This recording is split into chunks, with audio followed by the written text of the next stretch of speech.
Hello class. So for this week we're asked to describe rural social work and how we would personally describe it, and how rural culture and behavior is at micro, meso, and macro levels.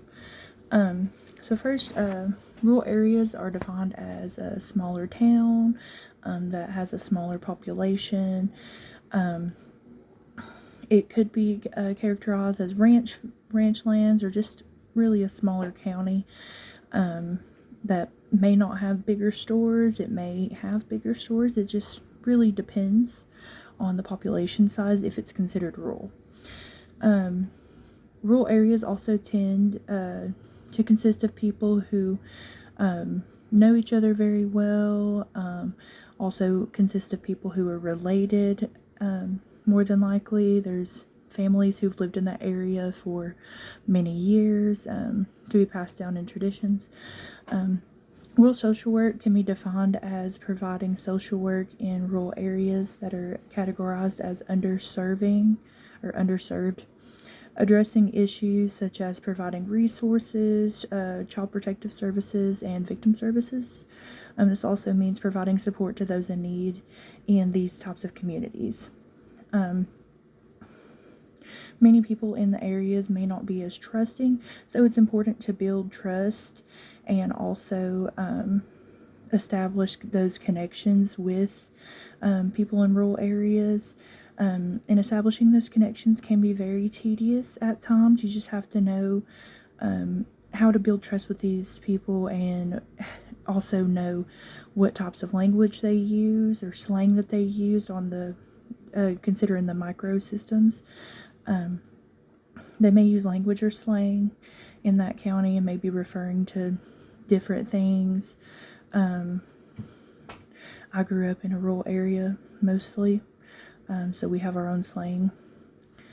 And then also what kind of activities they like to do. Like, people in rural areas may like to be outside more. They may farm.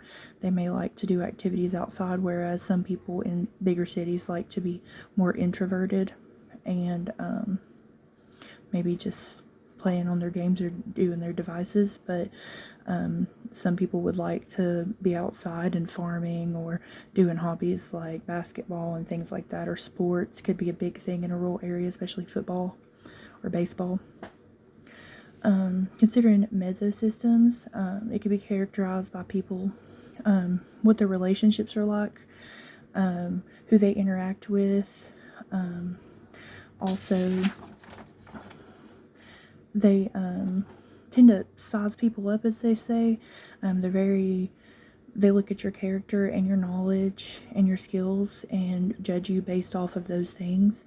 It's not like they're judging you personally, but a lot of them go based off of your character and how you act. So it's good as a social worker to try to be more open and understanding with them, so that you don't feel closed off and like you're judging them per se.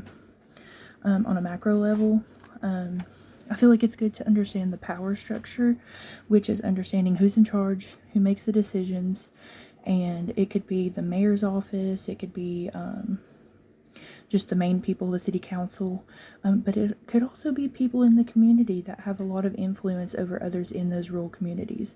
I know a lot of communities tend to be more with the older people, and a lot of the elderly people or older people make the decisions, or they have a bigger influence on those in the community. I feel like it's very important for social workers to understand that, so that they know who to get in touch with if things go sideways with a client, or who the client is influenced the most by, just having that kind of understanding. Also, I feel like understanding their heritage on the macro level is very important, because some people can be set in their ways per se and not be that willing to change. So you need to understand that, because to me that's like a culture or a religion, and you need to understand that we're not there to make them change, we're there to help them. And if you try to like say things that go against their beliefs, just like in another culture, you may insult them, and they may not want to work with you anymore. because a lot of people in rural areas may have traditions that they follow or certain things that they do or don't do, and they're not willing to change those. Because I know in my community, that's how a lot of people are, especially older people. They are not willing to change when they're older and set in their ways.